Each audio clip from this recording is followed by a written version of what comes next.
Hi and welcome to this Tales from the Hut and Hangar episode covering another aviation rarity.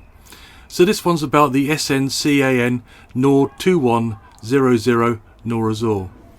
So after the Second World War, the French government was desperate to start producing French aircraft to build up their aviation requirements in all areas.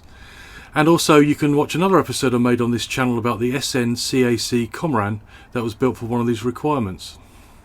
In the summer of 1946, the General Staff of the Air Force issued specifications for what they needed.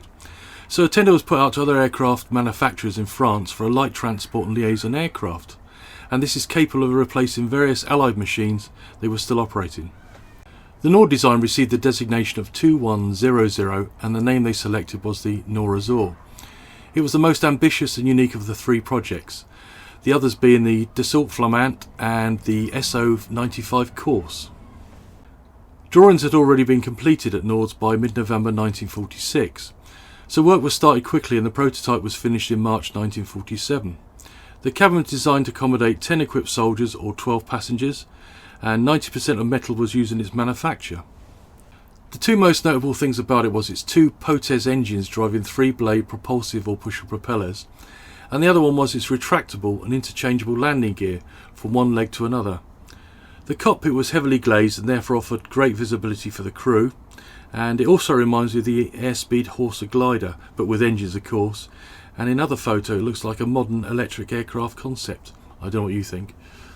So its first flight took place at Le Mans on the 30th of April 1947. Flight tests were carried out by George Detray. The aircraft carried the provisional registration of Foxtrot Whiskey Foxtrot Alpha Bravo. Okay, now for some facts and figures. It had a crew of 2, a capacity of 10 passengers. Its length was 44 foot 3 inches, its wingspan was 59 foot 1 inch, its height was 12 foot 8 inches, its wing area was 410 square foot, its empty weight was 7,231 pounds, its gross weight was 10,207 pounds, its power plant was 2 Potez 8D 03 inverted V8 piston engines in a pusher configuration of 420 horsepower each. And its performance was maximum speed of 210 mph, its cruising speed of 194 mph, its range was 680 miles, and its service ceiling was 21,300 foot. So after its first flight it was then discovered that the Norazur was noisy, vibrating and uncomfortable. That's not good. And on top of that the Air Force simply did not like it. Also they mentioned it was too big, which seems a bit daft because they could have sussed out the drawing surely. To me it sounds like their minds were already made up before it flew. So a few weeks later, after its first flight, the Dassault Flamand was chosen, and the French already had gone with the SO-95 course. So this was the final straw. And that was the end of the Norazur programme, and it was abandoned. However, Nord didn't give up. They proposed improved versions of the aircraft for training, bombing and navigational missions. A Nord 2101 version was then announced, with less powerful engines. That's an odd one. Normally everything needs more power. Very strange. And the Nord 2102 version with conventional pull-in props. Neither of these two options were taken up. After an exhibition at the Paris Grand Palais in May 1949, so obviously Nord was still living in hope for orders, the Norazur was finally sent for scrap. If anything remains, I've no idea. Maybe it does, maybe it doesn't.